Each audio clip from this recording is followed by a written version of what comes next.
Mi mislimo, to so te gozdove lahko posekamo in tako, ampak s tem pa se rušijo ravnotežja, bodočnost je zagotovljena, ne pa izgubljena. In to deluje kot protisile, oni imajo ogromne denar, kapital in moč in hočejo razvoj zadržati. Človek ima neverjetne sposobnosti, ki jih sploh še ne uporabljamo. Pokrovitelja oddaje, založba Primus in AC Sport d.o.o. Moj gost je Marko Pogačnik, edini slovenski Unescov umetnik za mir. Pozdravljeni. Z veseljem. Ja, res je lepo gostiti človeka, ki se na tak ali pa na drugačen način zavzema za mir, ali z besedami, ali z dejanji, ali z raziskovanji, ali z odnosom do človeka, do narave, do življenja. Ja. A ste se vi rodili s tem, ali ste se vi priučili v to? Kako pomemben je mir? Ne, nisem se rodil s tem, ampak sem skozi umetnost v 60-ih letih sem se ukvarjal z avantgardno umetnostjo skupine Oho in na ta način se odprejo čisto neka nova okna v naravo, v medčloveške odnose. In potem smo ustvarjali komuno v Šempasu v 70-ih letih, pa delo z živalmi, pa rastlinami, pa interakcija z ljudmi z vseh koncev sveta. In tako naprej in naprej se oblikuje neko, ne samo identiteta, ampak tudi določen pristop k življenju, izkušnje se nabirajo, ampak spet se suvajo, pa spet nove in tako gre naprej in naprej. Ja, saj to je zapleteno, jaz nisem čisto na jasnem s tem, zato ker recimo, tudi nemir se mi ne zdi slab, ne? Ker nemir povzroči razvoj, spremembo, preboj, vse je pravzaprav nemirno, ne? Sprememba je naša stalnica, zato me zanima ta odnos do miru, kakšen je ta pravi odnos do miru? No, pa ste povedali. Tako kot pravite, to je nek stalen proces, kjer se kot vijačnice dve, eno je, da gre razvoj naprej in podira pred sabo in odpira neke horizonte, in po drugi vijačnici se pa trudimo najti ravnotežje in da ne zgubimo nič z življenjem, recimo, pa da ne gremo v uničujoče vojne. Torej, najti ravnotežje zmeraj znova. Mir je zame velik ustvarjalni izziv, predvsem pa v tem času, ko gre vse narobe po svetu. Po celem svetu. Vi ste napisali knjigo, eno izmed mnogih, ampak tak jo imam zdaj v rokah, Ples zemljine preobrazbe. Razmišljala sem, kako bi ga čim bolje prizemljila, kako bi čim bolje predstavila to vašo knjigo, ta vaša dela. Mnogo je notri vaših sanj, iz katerih razbirate proces celotne zemlje. Pa vas vprašam, kaj se dogaja z zemljo? Kaj se v tem obdobju zdaj dogaja z zemljo, z materjo zemljo? Ja. Zemlja nekako eksplodira. Mi smo jo od renesanse naprej preko znanosti nekako stisnili na materialno raven in to je zanjo kot ena ječa. Zemlja je predvsem zavest. To, kar imenujemo noosfera. To je sfera zavesti, ki skozi milijarde let razvija možnost, kako bi se življenje lahko utelesilo v materiji.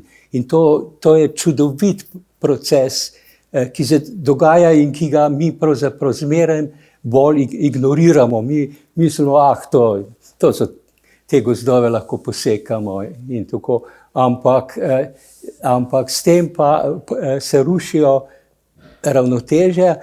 S to knjigo pa hočem pokazati, da hkrati ta proces teče na več nivojih in da je Zemlja večdimenzionalna in da bodočnost ne pripravlja na fizični ravni, ampak na nekih bolj subtilnih, zavestnih, torej elementarna zavest Zemlje, pripravlja. In jaz skušam te procese, ker jih pač na terenu srečam in preko sanj skušam bolje razumeti, potem te procese tudi opisati zaradi tega, da bi spodbudil ljudi, da ne bi samo zrli v to ozko materialno raven, ampak bi bili odprti za to, da je Zemlja večdimenzionalno bitje in da deluje na različnih nivojih in da bodočnost je zagotovljena, ne pa izgubljena. Aha. Me zanima, kaj pomeni za vas to, ko ste rekli, da bo na Zemlji, da bodo razmere, da razvoj Zemlje gre v smer, ko bodo razmere tudi drugačne. Še vedno vidite človeštvo, da bomo utelešeni, da bomo imeli telesa, da bo material na Zemlji, ali vidite, da bo to nek drug prostor, ta planet? Kako vi? Ja, prostor se vsekakor spreminja in nastaja nek drug prostor, ki mu jaz rečem večdimenzionalni, kjer je fizično telo narave in gora in človeka ne ravno tako del, ampak ni več tako, kot mi danes vidimo, ekskluzivno, samo to.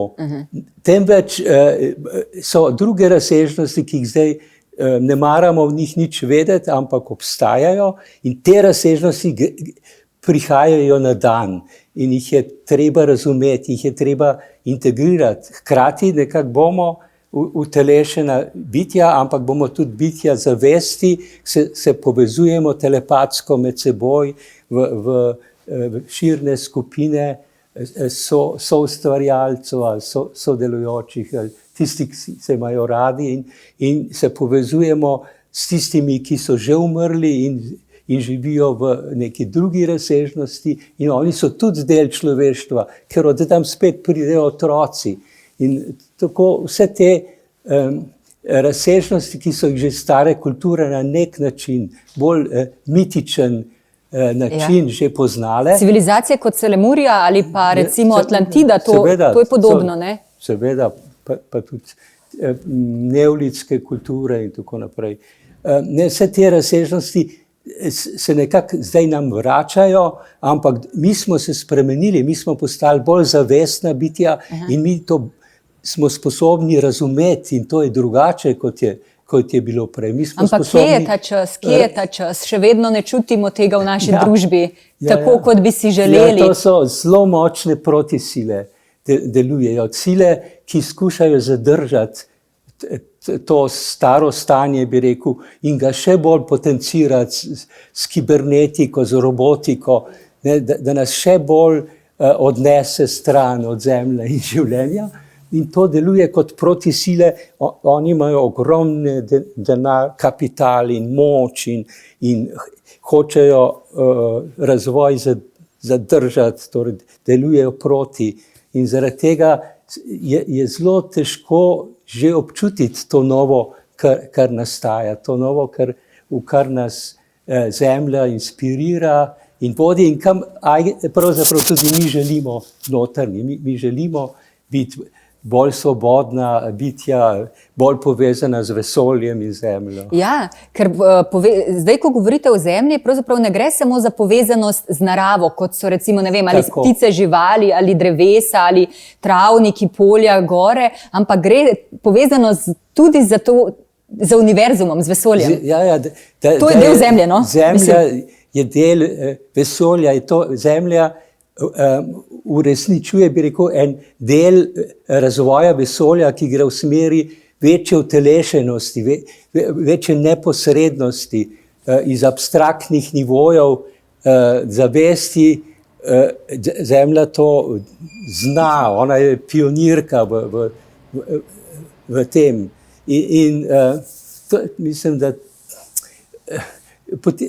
prihaja stalno do medsebojnega udara med temi protisilami, ki nočejo spremembe. Zemlja pa kot silna zavest, kozmična zavest in mati življenja, recimo, veliko srce, pa po drugi strani nas spodbuja, da naredimo korake, ker to je bodočnost. Sem dajte mi povedati, v kateri smeri gre. To je spet kura jajce. Ali je razvoj, evolucija Zemlje tista, ki vpliva na evolucijo človeka na Zemlji, ali obratno, ker rečejo, ja, ljudje smo se tako grdo obnašali do Zemlje, zdaj so pa potresi pa vse naravne katastrofe. Ali je to samo del evolucije in je prav, da smo šli preko tega? Ja, jaz mislim tudi to, da je Zemlja človeka povabila, da se začne tukaj utelešati na Zemlji in razvijati zaradi tega, ker jo zanima sodelovanje med dvema subjektoma, ker Zemlja je svojo elementarno naravo in je tak močan subjekt, ampak tudi človeštvo z našo sposobnostjo si zamisliti nove stvari, ustvarjalnimi sposobnosti nekaj narediti z rokami, recimo, da smo pa kot nekakšen partner, potencialni zaenkrat, ker zaenkrat ne sodelujemo zares. Mi varujemo naravo, ampak to je samo en košček. V resnici bi pa morali bolj razviti to sodelovanje z Zemljo kot kozmično zavestjo in materijo življenja.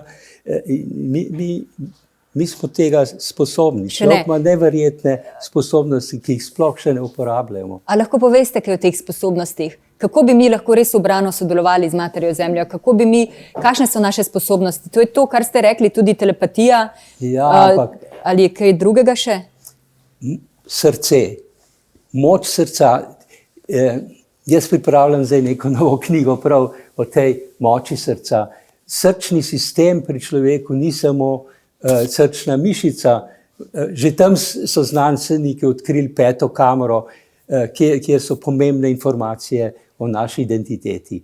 Ampak potem so še druge razsežnosti. Mi smo del srca narave, to imenujem elementarno srce. Mi smo del srca, torej vsak od nas nosi košček srca človeštva. Vse človeštvo ima eno srce in vsak od nas ima košček v sebi in tako naprej. Torej imamo izredne sposobnosti srca, ki niso samo emocionalne, ampak to je pravzaprav kozmični, kreativni stroj, bi rekel, ki generira, ampak zmeraj potem mir, ker to srce ne zna drugače ustvarjati, kot ustvarjati v miru in v sožitju, v sodelovanju. In mislim, da to je največji potencial, ki je v nas in ki ga je čas, da ga začenjamo prebujati, ker drugače se bomo zmeraj bolj sovražili. To je zdravilo. Zdravilo je ta neverjeten srčni sistem, ki je v človeku in ga šele odkrivamo. V bistvu v prvi vrsti zavedanje tega. Najprej, da se sploh zavedamo, da to obstaja, da spoznamo, kako to deluje in da prepoznamo to delovanje v sebi in da to začnemo živeti, uporabljati kakorkoli. Ja. In da se vključujemo v srčni sistem Zemlje. To pomeni drevesa, vsa po planetu so med seboj povezane, med njimi teče neka srčen odnos, kot omrežje, stalno gore imajo iz svoje srčike, so povezane med seboj, velika gorovja in to so vse čudoviti, elementarni, energijski, čustveni sistemi, ki jih narava vzdržuje in se mi branimo tako rekoč pred tem. Mi hočemo biti samo sami. Ja, kakšna škoda, če se pa začnemo vključevati v to, potem začne ta ljubezen teči skozi nas in nas spodbujati, da najdemo dialog med seboj, da se otresemo nepotrebnih ideologij in vse take šare in da zaživimo bistvo. In zdaj, ko nekdo gleda in bi rekel, pa kako naj to naredim? Jaz sem pa poln jeze, pa zamere, pa ta krivica se mi zgodila, pa komaj čez mesec pridem, pa otroka ne morem nahraniti, pa ne morem ga poslati na tabor, pa v šolo ne gre, pa v Zdaj pa midva pa filozofirava, naj ne bo to slabšalno, ampak hočem reči, mi pa razmišljava o teh dimenzijah vesolja, Zemlje, gora. En človek ima pa težave, da nima usta za dati svojemu otroku. Vem, ampak brez vizij ne gre. Treba je formulirati, izraziti vizije, ki jih imamo, ki jih čutimo znotraj. Jih je treba izraziti, oblikovati in živeti, magar v majhnih koščkih, recimo, kjer je to mogoče. Je treba živeti in se povezovati v neka omrežja, recimo, ali v skupine, ki mislijo in čutijo podobno, si pomagati. In tako se prebije korak za korakom, prebije ta nov način medsebojnosti, ki vključuje tako naravo, kot zemljo, vesolje, človeka. Ja. Vi ste imeli zdaj nedavno izkušnjo tudi z COVID-om, ste zboleli za tem virusom oziroma se okužili. Kako ste to prestali in kako doživljate ta virus kot del naše izkušnje, ki je priplavila svet, kot del česarkoli, zemlje? Ja, skupaj s celo družino smo šli skozi to izkušnjo, ki je bila zelo težka in še bolj sem jasen po tej izkušnji, da je manipulirani virus nekako prirejen na tak način, da bi človeka čim bolj odtrgal od zemlje in od celote vesolja, in ga nekako naredil za igračo tujih sil, ki hočejo zemljo spremeniti v nek kibernetski lažni raj in nas nekako v robote.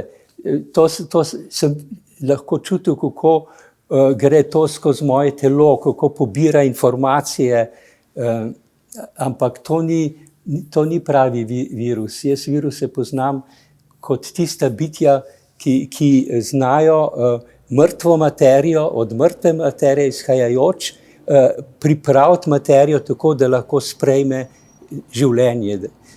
Torej, virusi so nekaj fantastičnega, ampak to je človeško manipuliran virus, po moji izkušnji.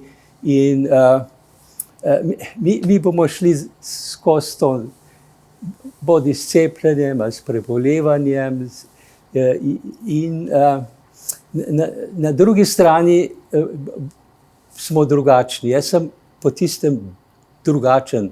Nove stvari se mi odpirajo, novi pogledi, spreminja se smer mojega dela in življenja, veliko bolj svobodno in brez strahu. No to je pa zelo zanimiva, v bistvu velika izkušnja. Ni to, da človek reče, preležim na tak ali drugačen način teden, 14 dni, vi ste pa zdaj uprizorili pravzaprav celo revolucijo s tem. Ja, jaz mislim, da je to izredno pomemben zareza, kot nekakšna zareza v razvoj človeka. In če pridemo skozi to, se odpirajo tiste perspektive, o katerih se prej govorila, še bolj se odpirajo. Torej, pozitivno je hudo, ampak izkušnja je tudi pozitivna. Ja, jaz se spomnim tistega prvega vala, kako je bilo pa vseeno v tej teži in strahu, ker nismo vedeli, kaj se dogaja, lepo videti prizore narave in živali. Kako so si upomogli od tega našega vsakodnevnega divjanja in tega občutka, da človek je vladar vesolja in sveta in vsega, in kako so živali prišle in zadihale. To je bil pa eden izmed lepših pogledov na to epidemijo, na prvi val. Saj to, kar pravim, je pravzaprav nadaljevanje tega, da se na nekih drugih nivojih zavesti in medsebojnosti tudi odpirajo neki novi horizonti. Torej, verjamete vseeno v človeka, v njegovo srce in v pravzaprav v Božje srce. Ja, seveda, to ni srce človeka, niti človeštva ni ločeno od božanskega srca. Konec koncev je vesolje vse med seboj povezano na vseh različnih ravneh in božanska raven je ključna pri tem. Vi veste, da je najbrž čisto drugače živeti ozaveščeno. Najbrž nekje ste imeli tudi fazo, ko ste bili mlajši, ko niste bili toliko ozaveščeni in veste, kakšna je ta razlika. Doživljati življenje kot zavestno bitje ali pa kot nek človek izgubljen tu na zemlji. Ja, jaz sem se zbudil zelo zgodaj, pri 18 letih in sem imel tudi hude težave s svojim takratnim političnim okoljem, ampak je bil nek začetek in zmeraj znova se je pokazalo, da je treba iti še korak naprej, pa še korak naprej. Jaz mislim, da je človeško življenje nekaj čudovitega in vsaka izkušnja, ki si jo naberemo, se nekako ugradi v naše telo, v našo zavest in nam pomaga narediti še korak naprej. Ja. Še eno vprašanje imam za vas. Jaz se sprašujem zdaj smo v letu 2021-2022, v kakšnem pravzaprav obdobju smo, tako zelo na široko gledano. Mogoče 200 let nazaj, ko se je pa tisto dogajalo, kar se je takrat, pa 400 let nazaj, kaj se je dogajalo, pa 1000 let, pa 2000 let nazaj.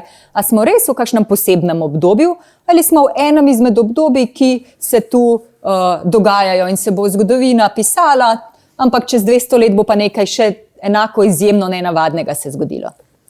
Ne, jaz mislim, da je to izjemen čas, da je tretje tisočletje kot nekakšen prak, torej začetek tretjega tisočletja, nekakšen prak in nazaj se ne da več, ampak odpira se neka nova era v evoluciji. Do zdaj je bil element Zemlje na prvem mestu, torej materializacija, odnos do materialnih razsežnosti. Zdaj pa, tako kot jaz to vidim, prihaja na prvo mesto element zraka. Element zraka je element zavesti, je tisti, ki zna vse med seboj povezati različne nivoje in dimenzije. To se pravi, s tretjim tisočletjem se po moje začne neko čisto novo poglavje v evoluciji Zemlje, človeka in drugih bitij, ampak to ne gre od danes do jutri, to so zelo obsežni procesi in del te moje knjige je tudi poskusiti opisati, kakšni so ti procesi in zakaj je prišlo do tega velikega preskoka iz elementa Zemlje v element zrak, kako je to povezano s prejšnjimi civilizacijami, civilizacija vode, kot je Atlantida, pa civilizacija elementa ognja, kot je, rečemo, Lemurja.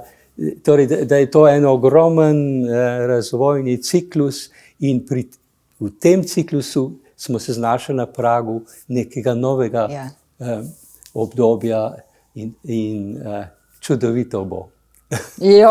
Hvala, da ste prišli in vse to povedali, dali upanje, odprli pot naprej. Hvala, da ste me povabili.